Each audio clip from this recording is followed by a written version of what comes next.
बस वहाँ से आराम से अब्बू को घर ले आएंगे। घर आकर आपने जो अब्बू के साथ करना है कर लेना, आपको कोई नहीं रोकेगा। मेरी अम्मी फौरन से बाइक पर बैठ गई और फिर मैंने सीधा बाइक रज्जू के घर रोकी। मेरी अम्मी ने रज्जू के घर का दरवाजा बजाया। दरवाजा खुला जैसे देखकर मेरी अम्मी को शदीद गुस्सा आया। उसने वहाँ पर शोर करना शुरू कर दिया, क्योंकि दरवाजा मेरे अब्बू ने खोला था। मेरे अब्बू ने जैसे हमें देखा वो घबरा गए। कहा, तुम लोग कब आए और किसने कहा कि मैं यहाँ पर हूँ? अम्मी ने कहा, आज तुम पकड़े गए हो। अब मैं तुम्हें ऐसा सबक सिखाऊंगी कि तुम सारी जिंदगी याद रखोगे। मेरा अब्बू और अम्मी आपस में लड़ाई करते रहे और मैं फिर जबरदस्ती अम्मी को घर ले आया। मेरा अब्बू नहीं आया था। घर आए तो मेरी बहनें घर पर मौजूद थी। शायद उनको किसी ने नहीं बताया था कि हम रज्जू के घर से झगड़ा करके आ रहे हैं। फिर मेरी बहनें पूछने लगी, अम्मी आप रज्जू के घर क्यों गई थी और वहाँ पे अब्बू क्या कर रहे थे? मेरी अम्मी ने उनको भी सारी बात बता दी। मेरी बहनें भी मेरे अब्बू को बुरा भला कहने लगी। फिर मैंने अपनी बहनों को कहा, तुम लोग खाना बनाओ। मैं अम्मी को लेकर अपने कमरे में आ गया। मैंने कहा, अच्छा अम्मी, जो अब्बू ने करना था अब्बू ने कर लिया, अब आप फिक्र ना करें, हम भी अब्बू को सबक सिखाएंगे। फिर मेरी अम्मी मुझसे कहने लगी, यूसुफ तुम अपने भाई काशिफ को फ़ोन करो, मैं उससे भी बात करूं और तुम्हारे अब्बू जो काम करते फिर रहे हैं वह बताऊं और फिर जो भी मेरे बच्चे मशवरा देंगे मैं वही करूंगी। मैंने कहा, नहीं छोड़े, आप काशिफ भाई को परेशान ना करें, वह परदेश में खड़ा हुआ है, यह मसला हम खुद ही बैठकर हल कर लेंगे। फिर मेरी अम्मी कहने लगी, यूसुफ तुम मुझे कोई मशवरा देने वाले थे, तुमने कहा था कि जब आपके पास कोई ऑप्शन ना बचे तो तुम मुझे एक मशवरा दोगे। अब मौका तो अच्छा था अपने दिल की बात करने का, लेकिन मैं अंदर से बहुत डरा हुआ था, क्योंकि अम्मी पहले ही बहुत गुस्से में थी। अगर उसने मुझ पर गुस्सा किया तो फिर मेरा राज खुल जाना था। लेकिन मैंने फिर यही सोचा कि आज नहीं तो कल अम्मी से बात मैंने मनवानी ही तो है। फिर मैंने अपनी अम्मी से पूछा, अम्मी आप वैसे क्या करती? अब्बू ने जो करना था उसने तो कर लिया, आपने दिल में क्या सोच रखा है? फिर मेरी अम्मी मुझसे कहने लगी, तुम्हें तो मैंने बताया था कि मैं क्या करूँगी, और वह चौधरी है ना वैसे भी लट्टू है मुझ पे, बस मैं भी उसके साथ दिन रात जब मेरा दिल चाहेगा मिलूंगी और सबके सामने मिलूंगी, मुझे कोई भी नहीं रोकेगा। तुम्हारे अब्बू तो वैसे भी नहीं रोक सकते और औलाद भी ना रोके, इसीलिए तो मैंने तुमसे बात की थी। मैंने कहा, अम्मी वह तो ठीक है आपकी बात, लेकिन एक मसला है, अगर आप उस चौधरी के साथ सब कुछ करेंगी तो फिर मोहल्ले वाले हमारे खिलाफ बातें करेंगे, और आपको तो पता है कि मेरी दुकान है और सारे मोहल्ले वाले मेरी दुकान पर आते हैं, वह तो मुझे बातें सुना सुना कर ही मार डालेंगे। नहीं नहीं अम्मी, इस काम में मैं आपका साथ नहीं दूंगा और आप यह काम ना करना। फिर मेरी अम्मी ने कहा, तुम ही बताओ यूसुफ, मैं क्या करूं? अब इस उम्र में तलाक तो नहीं ले सकती, मैं तलाक ले लूंगी तो कहाँ जाऊंगी? मैंने कहा, आप तलाक ना लें, एक और मशवरा है, अगर आपको बुरा ना लगे तो। मेरी अम्मी ने कहा, क्या? मैंने कहा, आप भी अपनी काव्यसटा का बंदोबस्त कर लें, जिस तरह अब्बू अपनी काव्यसटा पूरी कर रहा है, जहाँ से उसका दिल करता है, इसलिए आप भी पूरी करें और किसी को पता भी ना लगने दें। मेरी अम्मी कहने लगी, मैं भी तो यही कह रही हूँ कि मैं चौधरी साहब के साथ मेरा दिल बड़ा करता है कि मैं उसके साथ दोस्ती कर लूँ, क्योंकि वह वैसे ही मुझे अच्छे लगते हैं और मुझे पसंद भी तो है और वह मुझे भी पसंद करते हैं। क्या पता अगर चौधरी साहब ने मुझसे शादी की तो फिर मैं तुम्हारे अब्बू से तलाक ले लूँगी, और तुम्हें पता है चौधरी की बहुत ज़मीनें हैं, फिर मैं तुम लोगों को भी वहाँ ले जाऊँगी और चौधरी से कह के तुम्हें एक अच्छा सा कारोबार भी स्टार्ट करवा दूँगी। यह बात अम्मी की तो ठीक थी, चौधरी था तो बहुत अमीर, हमारे गांव का सबसे अमीर आदमी वह चौधरी ही था, उस चौधरी से हर कोई डरता था। अब मैं परेशान हो गया, मेरा दिल तो कर रहा था कि मेरी अम्मी उस चौधरी के साथ ताल्लुकात बना ले, क्योंकि उससे फ़ायदा तो मिलने वाला था, लेकिन मेरा काम भी करना ज़रूरी था क्योंकि मैं अपनी अम्मी का बहुत दीवाना था। मैं उसे उठते बैठते देखता तो मेरे दिल में अजीब सी पहचानी बढ़ने लगती थी, जिसे मैं भी मिटाना चाहता था। मैंने कहा, अच्छा अम्मी, इस बारे में मैं आपको सोचकर बताता हूँ कि आप क्या करें, चौधरी के साथ ताल्लुकात बनाएं या ना बनाएं। अम्मी, एक और मशवरा है, अगर आपको बुरा ना लगे तो। मेरी अम्मी कहने लगी, कब से तू कह रहा है मशवरा है, लेकिन देता तो नहीं, पहेलियाँ क्यों बावा रहा है? जो भी कहना है यूसुफ खुल के कहो। फिर मैं अपने दिल की बात करने ही वाला था कि किना हमारे कमरे में आई। उसने कहा, भाई खाना बन गया है, आप लोग आए खाना खा लें। मैंने कहा अच्छा चलो हम पहले खाना खा लेते हैं, खाना खा के मैं आपको बताता हूँ। फिर मेरी अम्मी बाहर चली गई। फिर किना रूम में रही। मैं अभी बाहर निकलने लगा तो उसने मुझे कहा रुको यूसुफ, मैंने तुमसे बात करनी है। मैंने कहा जी बोलो। उसने कहा यूसुफ आज रात को पता है ना कि वह पठान लड़का आएगा। उसे रात के 2 बजे का टाइम दिया है मैंने, तो प्लीज़ अम्मी और बहनों को जल्दी सुला देना। और यह तो झगड़े वाला माहौल तुमने बना दिया है, पता नहीं कब सोएंगे यह लोग। फिर मैं अपनी बहन पर गुस्सा करने लगा। मैंने कहा जिस चीज़ की तुम्हें बेचैनी हो रही है ना मैं सब समझ रहा हूँ। मैं हूँ बेचैनी तेरी खत्म कर दूंगा, तू मुझे भी मौका दे। अब वो खामोश हो गई। मेरी बात समझ गई थी और फिर हम बाहर सहन में आकर बैठ गए। हम सब ने मिलकर खाना खाया, लेकिन अभी तक मेरे अब्बू घर नहीं आए थे और रात के तकरीबन दिन के 10 बजे भी बज गए थे। अम्मी ने कहा आज मैं उसे नहीं आने दूंगी, जाओ यूसुफ दरवाजे को ताला लगा के आओ, आज इस रज्जो के साथ ही रहे। फिर मैंने दिल में सोचा कि ठीक है मौका अच्छा है, आज मौका मिल जाएगा, किसी ना किसी तरीके से अपनी बहन के साथ भी सुकून ले लूंगा और फिर अम्मी की भी ट्राई करूंगा। मैं गया, मैंने ताला उठाया और मेन दरवाजे पर लगा के चाबी अम्मी को आकर दे दी और फिर इतने में काशिफ मेरे भाई का कराची से फ़ोन भी आ गया। हमारे घर पे एक फ़ोन रखा हुआ था, पूरे घर में एक ही फ़ोन था जिस पे जिसको जो भी काम होता था वह इस्तेमाल कर लेता था। काशिफ ने आज मामूल फ़ोन किया था हाल अहवाल पूछने के लिए, लेकिन मेरी छोटी बहन सलमा काशिफ को बताने लगी कि आज अब्बू ने क्या क्या किया। अम्मी ने झगड़ा किया। काशिफ भी उधर से परेशान हो रहा था, कह रहा था मैं भी घुमा जाता हूँ और मिलके सब अब्बू को सबक सिखाते हैं कि इस उम्र में वह ऐसे काम क्यों कर रहे हैं। फिर मेरी बहन सलमा आई, मुझे फ़ोन दिया, कहा भाई आपसे भाई काशिफ बात करना चाहते हैं।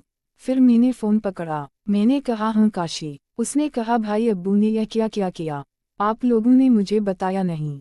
मैंने कहा कोई मसला नहीं है, यह इतनी बड़ी बात नहीं, यह छोटी सी बात है। काशिफ कहने लगा नहीं भाई अब्बू ऐसा क्यों कर रहे हैं।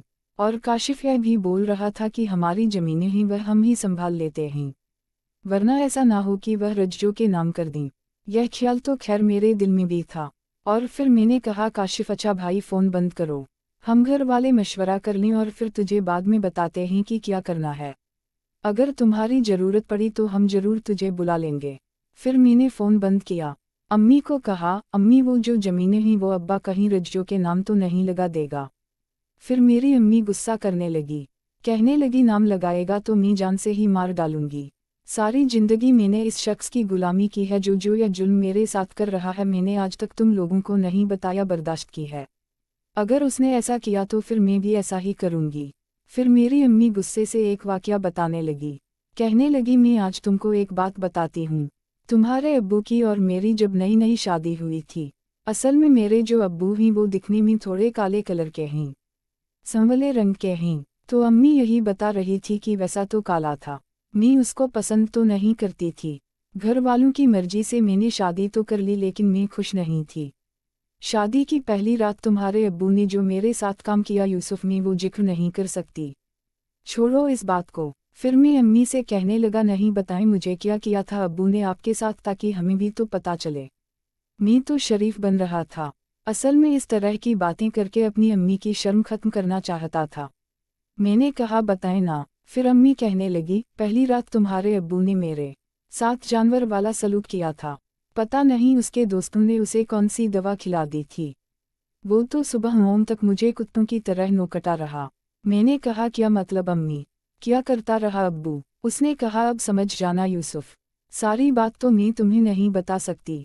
बहरहाल मुझे उसने जहाँ से दिल किया उस तरीके से किया जहाँ उसको नहीं करना चाहिए था। मैं समझ गया कि मेरी अम्मी मुझसे क्या कहना चाहती हैं। आगे और पीछे दोनों से अब्बू ने वाकई ही में अम्मी जुल्म किया है आपके साथ। फिर मेरी अम्मी कहने लगी आगे तो सुनते जाओ और मेरा कलेजा देखो कि मैंने तुम्हारे अब्बू के साथ इतने साल गुजार दिए। फिर मैंने कहा हाँ अम्मी बताओ। और फिर अचानक मेरी बहन आयशा आकर कमरे में कहने लगी अम्मी हम तो सोने जा रहे हैं, आप कब सोएंगे और अब्बू कब आएंगे, अभी तक नहीं है। फिर मेरी अम्मी उसे गालियां देने लगी, कहने लगी निकल जा कमरे से, बड़ी पड़ी है अब्बू की, अब्बू नहीं आएंगे और अब उनको आने भी नहीं दूंगी। खैर वो चली गई और फिर मेरी अम्मी ने वहीं से बात दोबारा शुरू की, कहा कि शादी के 1 महीने बाद तुम्हारे अब्बू आए, मुझे कहा, मेरे दोस्त ने दावत दी है, चलो उसके घर चलते हैं खाने पे। मुझे क्या पता था कि तुम्हारे अब्बू के दिल में क्या चल रहा है। मैं तो उसकी बीवी बन गई थी, मैं इसलिए उससे नहीं डर रही थी। मैं उसके साथ चली गई। वो मगरिब का वक्त था। हम बाइक पर बैठ के गए। हम काफ़ी दूर पहुँचे। एक वीराने में एक तीर टाइप घर बना हुआ था, जिसके 2-3 कमरे थे और बड़ा सा हॉल था। उसका गेट भी लगा हुआ था। एक बोरिंग भी था और कुछ जानवर भी बंधे हुए थे। जब उसके घर में गई तो देखा तो कोई नहीं था। मैंने उसको कहा कि तुम मुझे यह क्यों ले आए हो। फिर तुम्हारे अब्बू पता है मुझसे क्या कहने लगे यह मेरा दोस्त अकेला रहता है, तुम्हें डरने की जरूरत नहीं है, उसने हमें दावत दी है। मैंने कहा, यह तुम मुझे क्यों लाए हो? अगर वह अकेला रहता है, यह तुम मुझे घर बताते तो मैं आती भी ना। एक तो जंगल और अकेला घर, और फिर पता है आगे क्या हुआ। मेरी अम्मी बताते जा रही थी, रो भी रही थी और मैं उसे सुनता जा रहा था। फिर मेरी अम्मी कहने लगी, फिर हम 10 मिनट वहीं बैठे रहे। 3 बंदे हटी कट्टे अंदर आए। फिर वह तुम्हारे बाप को गले मिलने लगे और फिर एक बंदे ने कोई चीज़ तुम्हारे बाप को दी। वो तुम्हारे बाप ने फौरन से जेब में डाल ली। मैं देख ना पाई कि वो क्या चीज़ थी। फिर मैंने तुम्हारे अब्बू से पूछा कि घर चलते हैं। उसने कहा, घर क्यों, सुबह चलेंगे, आज सारी रात हम यहीं रहेंगे। और खैर है, मैं इतनी रात को घर थोड़ी वापस जाऊंगा। तुम्हारे अब्बू वहीं पर गुस्सा करने लगे। फिर उसका दोस्त मुझसे कहने लगा, भाभी जल्दी किस बात की है? अभी तो हम आए हैं, बैठते हैं, रात को सीन बनाते हैं, सुबह हम आपको छोड़ देंगे। मैं बड़ी परेशान हुई कि वो मेरे शौहर के सामने मुझसे ऐसे अंदाज में बात क्यों कर रहा था। और फिर पता है तुम्हारे अब्बू ने क्या किया? बहाना बनाकर वहां से बाहर निकल गए। मुझे कहा, तुम बैठो, मैं आ रहा हूँ। मैं बैठी तो वह तीनों बंदे मुझ पर कायटा पड़े। मैं वहीं रोई, चीखी, बहुत शोर किया, लेकिन तुम्हारे अब्बू ना आए। उन तीनों ने मुझे कहीं भी मुंह दिखाने के काबिल नहीं छोड़ा। तीनों एक साथ मुझ पर जुल्म करते रहे और 1 घंटा यही सिलसिला चलता रहा और मैं चीखती चिल्लाती रही। क्योंकि वो वीराना था, वहाँ पर सिर्फ एक ही घर था, इसके अलावा उसके पास कोई घर ना था, इसलिए मेरी आवाज़ सुनने वाला वहाँ कोई भी ना था। जब उन तीनों ने बारी बारी हद पार कर दी तो फिर तुम्हारे अब्बू भी आ गए। जैसे ही अंदर आए तो मैं तुम्हारे अब्बू पर फूट पड़ी। मैंने कहा, अब बेटा तुम मुझे इस काम के लिए लाए थे। मैंने फिर तुम्हारे अब्बू को जो मेरे हाथ में आया, मैंने अपना गुस्सा निकाला और फिर पता है तुम्हारे अब्बू मुझसे क्या कहने लगे कि तुम हो ही इसी लायक। तुम्हें पता है कि चौधरी साहब ने मुझे कितने पैसे दिए हैं इस काम के? फिर मैं तुम्हारे अब्बू को कहने लगी कि मैं तो तुम्हारी बीवी थी, तुमने मुझे उनके सामने पेश कर दिया। तुम अब बेटा इंसान हो, इससे अच्छा है कि तुम यही काम कर लेते। तुम शौहर बनने के काबिल नहीं हो।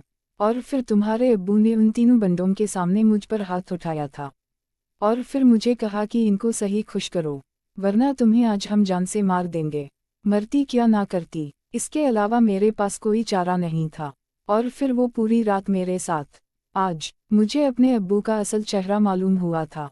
मुझे पता तो था कि मेरे अब्बू इस तबीयत के हैं, लेकिन इतना गिर जाएंगे यह मैंने नहीं सोचा था। फिर मेरी अम्मी रो रही थी। मैंने अपनी अम्मी को गले लगाया। मैंने कहा, अम्मी जितना आप पर जुल्म होना था हो चुका है। अब मैं आपसे वादा करता हूँ, अब आपके साथ ऐसा ना होगा।